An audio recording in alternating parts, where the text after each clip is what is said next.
Bentornati nel forum. Oggi riusciamo, finalmente dopo diversi anni, a parlarvi del gioco di ruolo di Fiasco, un gioco del 2009 di Jason Morningstar, edito dalla Bally Pulpit Games e distribuito in italiano dalla Space Orange 42, al tempo però con il nome di GG Studio.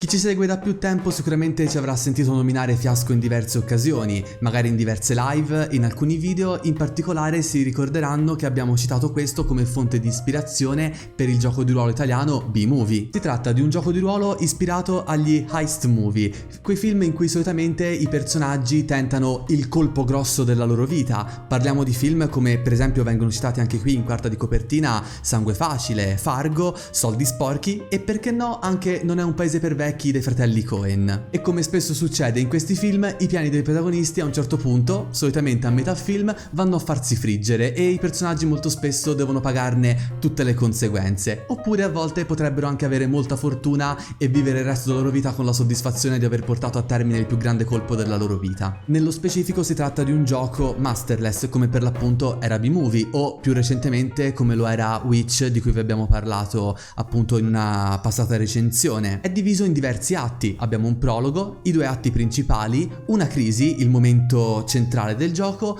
e un epilogo in cui tutti i nodi dei personaggi vengono al pettine. Una nota riguardante il suo autore, Jason Morningstar, autore piuttosto prolifico di giochi di ruolo della categoria indie, quindi giochi di ruolo indipendenti, che nel corso della sua carriera ha vinto diversi premi. Due premi per esempio sono stati vinti anche da Fiasco in questo senso. Devo tuttavia dirvi che purtroppo in questo momento che sto registrando le copie cartacee di Fiasco non sono più disponibili. Anch'io infatti possiedo soltanto una copia in PDF e devo ringraziare il nostro amico Sisco che mi ha prestato la sua copia cartacea apposta per potervela mostrare in questa recensione, nella speranza che tornino presto disponibili. Diamo quindi ora insieme uno sguardo al sistema. Devo anticiparvi che tuttavia ho paura che rischierò di banalizzare alcuni passaggi, dal momento che Fiasco lo potete capire al 100% soltanto leggendo il manuale, dal momento che fa delle descrizioni molto dettagliate, molto precise e puntuali su cosa significa costruire il personaggio, la mappa relazionale, cosa significa poter creare un conflitto interessante al tavolo. Io cercherò il più possibile di mantenermi fedele, ma sappiate che è soltanto leggendolo che vi potete fare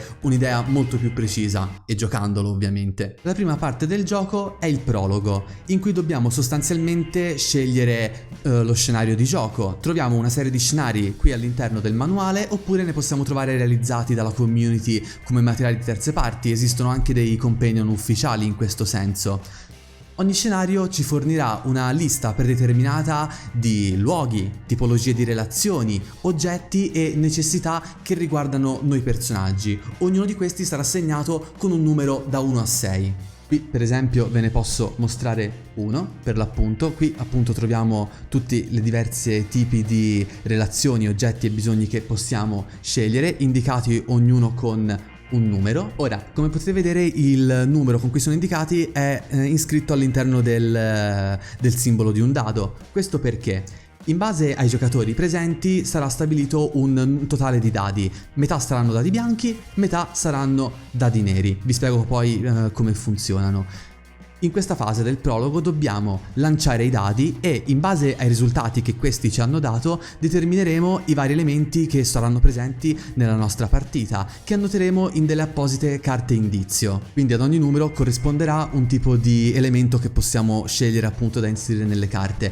Considerate che in questo modo avremo per ogni giocatore al nostro fianco una carta indizio con cui una carta indice, con cui potremmo condividere appunto un luogo, una relazione, un oggetto e una necessità che si accomuna. Capite quindi che si creerà un cerchio di relazioni tra i personaggi. Stabilito questo nel prologo, rimettiamo tutti i dadi nella pila centrale e così comincia il primo atto della nostra sessione. Considerate che nel prologo avremo quindi stabilito chi sono i nostri personaggi, quali sono le necessità e i conflitti che li riguardano. Trattandosi di un gioco in questo senso molto narrativo, starà a noi stabilire quelli che sono i caratteri del nostro personaggio, quali sono le sue ambizioni, come si relaziona con gli altri personaggi, chi ama, chi odia, cosa vuole più di ogni altra cosa. Durante il primo atto a turno quindi ogni giocatore sarà momentaneamente sotto il riflettore e potrà scegliere se stabilire o risolvere la scena, coinvolgendo eventualmente gli altri giocatori al tavolo, magari quelli con cui ha delle relazioni.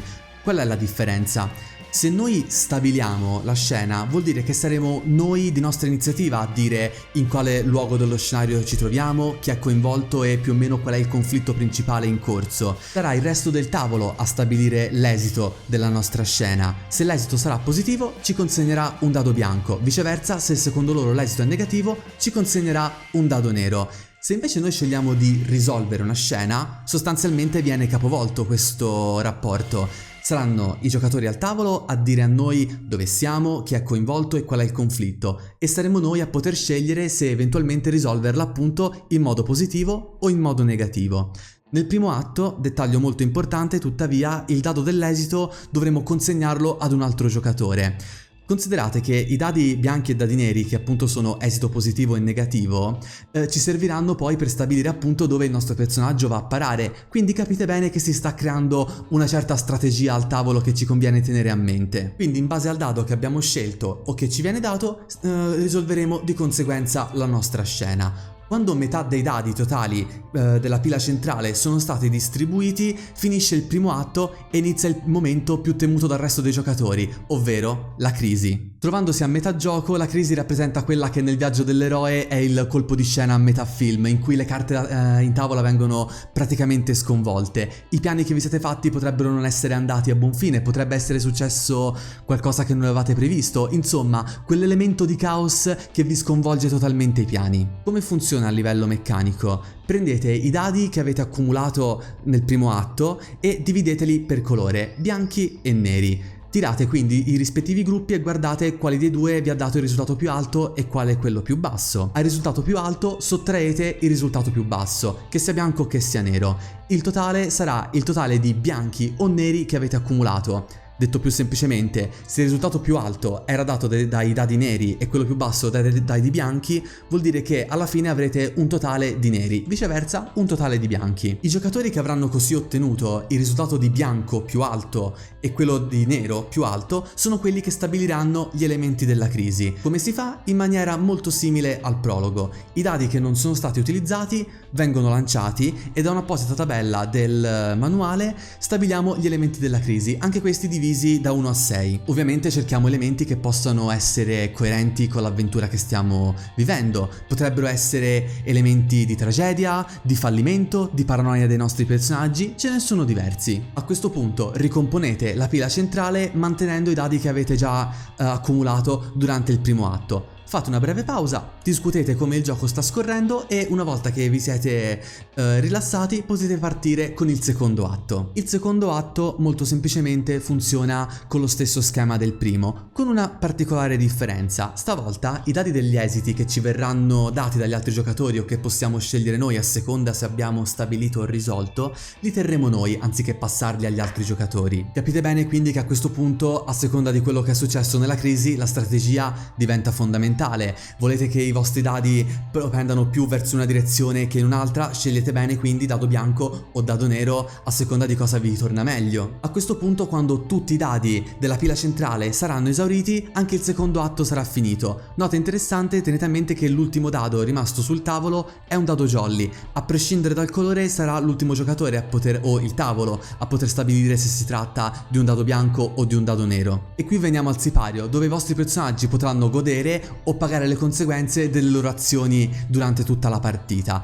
Il sipario funziona sostanzialmente come la crisi, ovvero rifate il conto con i dadi e vedete quanti quanti neri o quanti bianchi vi sono rimasti. Il manuale vi dirà quindi a seconda del numero qual è l'esito del vostro personaggio. Potrebbe essere stato un esito totalmente disastroso, potreste benissimo essere morti, anzi molto spesso effettivamente tirerete le cuoia. Potrebbero essere risultati misti, considerate che comunque gli esiti dei dadi neri sono molto spesso disastrosi a livello fisico, Quelli bianchi, se sono punteggi bassi, saranno magari disastri a livello emotivo in questo senso. Se invece avrete avuto fortuna e avrete ottenuto dei numeri molto alti, il vostro personaggio potrebbe essersela cavata. Per esempio, aver ottenuto un totale di 10 bianchi, molto difficile ma può succedere, il vostro personaggio ha portato a termine tutti i suoi piani e può finalmente godersi la vita. Un punteggio di 10 di neri invece magari il vostro personaggio si è salvato, le cose sono andate alla grande ed è pronto per ricominciare eventualmente da capo. A turno userete ognuno dei vostri dadi per poter stabilire che cosa è successo quindi al vostro personaggio, in una formula del tipo: prendete il primo dado, questo è il mio personaggio che fa questo, prosegue il giro dei giocatori, toccherà di nuovo a voi, questo è il mio personaggio che fa questo, e via discorrendo sempre di più verso l'esito che il risultato dei dadi vi avrà dato. Alt, scusate un attimo l'interruzione, ma mentre montavo questo video mi sono accorto che esiste una seconda edizione di Fiasco, attualmente purtroppo non disponibile in italiano, ma ve la voglio mostrare giusto per completezza di questo video. Come potete vedere è contenuta all'interno di un box, cosa che le conferisce un aspetto decisamente un po' più board game, cosa che francamente apprezzo e che secondo me verrà apprezzata anche molto di più dai giocatori appunto da tavolo, cosa che dirò ora più avanti nel video. Vediamo un attimo di che cosa si compone. Molto bello il box, devo dire, comunque nelle vostre librerie secondo me ci fa la sua porca figura.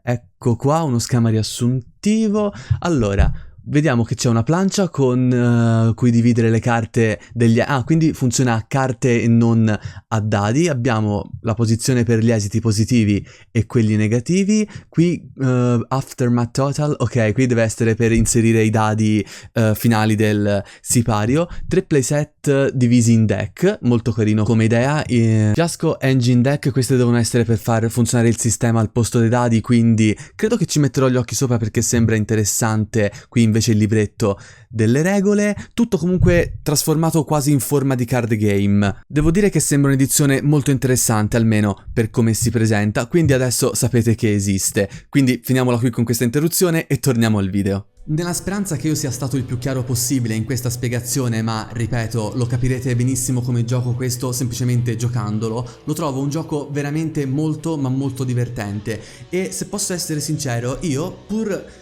essendo un gioco del 2009 lo trovo tuttora un gioco molto molto moderno, figlio di quell'onda di giochi di ruolo indipendenti che ha portato con sé nuovi stili di gioco rispetto a tutti quelli che esistevano prima, appunto questi approcci magari un po' più narrativi dove però c'è anche un po' una componente strategica che secondo me può essere molto apprezzata anche dai giocatori di board game. Saluto in questo caso gli amici di Ludo e Crudo che effettivamente da bravi giocatori da tavolo uno dei pochi giochi di ruolo che hanno provato nella loro carriera appunto è stato Fiasco. Come gioco devo dire che richiede però una certa dose di proattività da parte vostra e anche una dose, devo dire, piuttosto abbondante di creatività per poter creare un conflitto molto interessante al tavolo. Oltre al fatto che il manuale lo specifica molto bene, mette al centro del tavolo la discussione per poter essere tutti concordi su che cosa dobbiamo portare in gioco. Il dialogo in questo senso appunto è uno degli elementi cardine di Fiasco. Vi posso assicurare che se siete dei giocatori più esperti per voi sarà molto divertente, potrete creare delle situazioni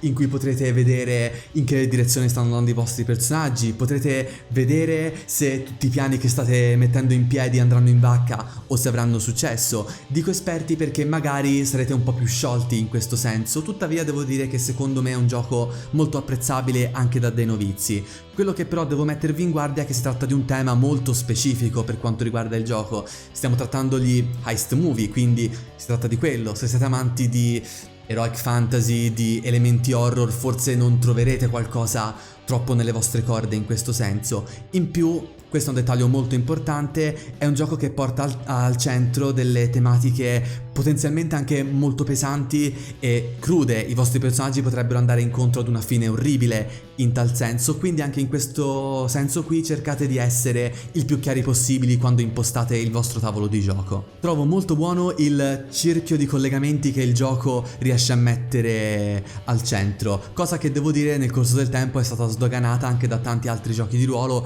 con le mappe relazionali. Con riferimento a come il manuale è scritto, devo dire, tra l'altro le illustrazioni sono di John Harper, autore di Blades in the Dark, piccola chicca. Dicevo, il gioco è scritto con una tale lucidità ed è talmente puntuale sui temi che io in certi momenti ho avuto quasi la sensazione che fosse un mini manuale su proprio come cosa significa ruolare un personaggio, cosa significa creare un conflitto che lo possa spingere ad agire. Stante queste considerazioni, Fiasco è un gioco che secondo me vale la pena provare. Non vi dico un imprescindibile, ma quasi. È una piccola perla del panorama dei giochi di ruolo indipendenti che secondo me vi darà tantissime soddisfazioni. Si prepara molto velocemente, tanto che non richiede una lunga preparazione da parte di un master, che in questo caso non è una figura al tavolo.